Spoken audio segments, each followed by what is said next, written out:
2026 പത്മ പുരസ്കാരങ്ങൾ രാഷ്ട്രപതി ദ്രൗപദി മുർമു വിതരണം ചെയ്തു. മരണാനന്തര ബഹുമതിയായി പത്മവിഭൂഷൺ നടൻ ധർമ്മേന്ദ്രയ്ക്ക് വേണ്ടി ഭാര്യയും എംപിയുമായ ഹേമ മാലിനി ഏറ്റുവാങ്ങി. ICC വനിതാ ലോകകപ്പ് ജേതാക്കളായ ഇന്ത്യൻ ടീമിനെ നയിച്ച ഹർമൻപ്രീത് കൗറിന് പത്മശ്രീ പുരസ്കാരം സമ്മാനിച്ചു. കേരളത്തിൽ നിന്നുള്ള പരിസ്ഥിതി പ്രവർത്തക കൊല്ലക്കയിൽ ജി ദേവകിയമ്മ പത്മശ്രീ പുരസ്കാരവും ഏറ്റുവാങ്ങി.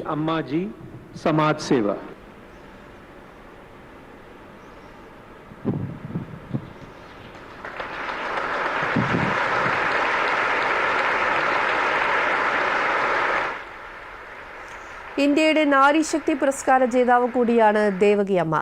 രാഷ്ട്രപതി ഭവനിൽ നടന്ന ചടങ്ങിൽ ഉപരാഷ്ട്രപതി CP രാധാകൃഷ്ണൻ, പ്രധാനമന്ത്രി നരേന്ദ്രമോദി, കേന്ദ്രമന്ത്രി അമിത്ഷാ ഉൾപ്പെടെയുള്ള പ്രമുഖർ പങ്കെടുത്തു.